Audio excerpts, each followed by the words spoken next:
Chang Ami Perez. Ganito sinusuportahan at kamahal si Kimi, actress. Halos maiyak.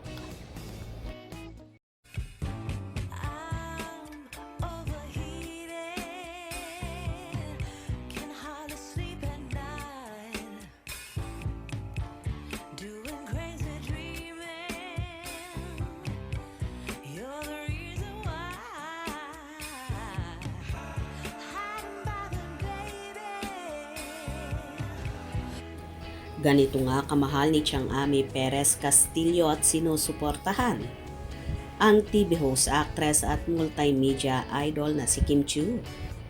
Nagbahagi nga si Chang Ami sa kanyang Instagram account ng video kung saan pinupromote at iminumodel niya ang bag ni Kimi na House of Little Bunny. I'm wearing Bench for my top, Kashika for my pants, and Shoe Avenue for my ballet flats. Let's see this new bag from House of Little Bunny PH. I think this is their new collection, and it's called the Kim bag. I love the color and of course the size. Perfect ito for everyday use. You can use it sa work or sa school, and I'm sure it can fit your wallet, your cell phone, notebook, umbrella, even a mini tumbler. And if in case you're going to travel, like me very soon, parang ito ang gagamitin ko kasi it comes with a long strap. O, diba? Ang ganda.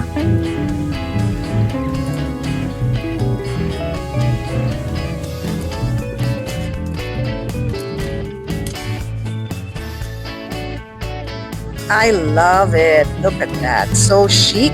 You can wear it as a crossbody or shoulder bag. So visit House of Little Bunny PH. Thank you, Kimmy. Mwah! Tuwang-tuwa naman si Kim at halos maiyak sa ginawang pagpopromote na ito ni Chang Ami. Ayon pa sa dalaga, "Love you so much." Sinagot din agad ito ni Chang Ami ng at Chinita Princess, "Love you more." Muling nagkomento si Kim, Changi, sobrang na-appreciate this video.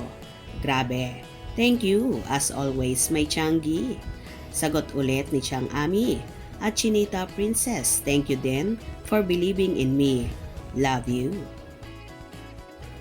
Super.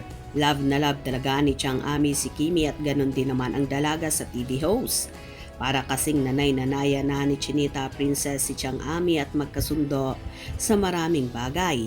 Isa rin si Chang Ami sa mga nag-a-advise sa aktres sa maraming bagay, kaya ganito na lang inirerespeto at minamahal ni Kim ang TV host. O diba, bagay na bagay talaga silang magnanay. Kaya nga, pag wala si Chinita Princess sa noontime show na It's Showtime, namimiss talaga siya ni Chang Ami at ng buong host. Dahil kapag nandun si Kimi, walang sawang tawanan, harutan, kulitan, at super saya sa studio at positive vibes lang ang peg ng lahat. Hope you enjoyed. Please subscribe for more info.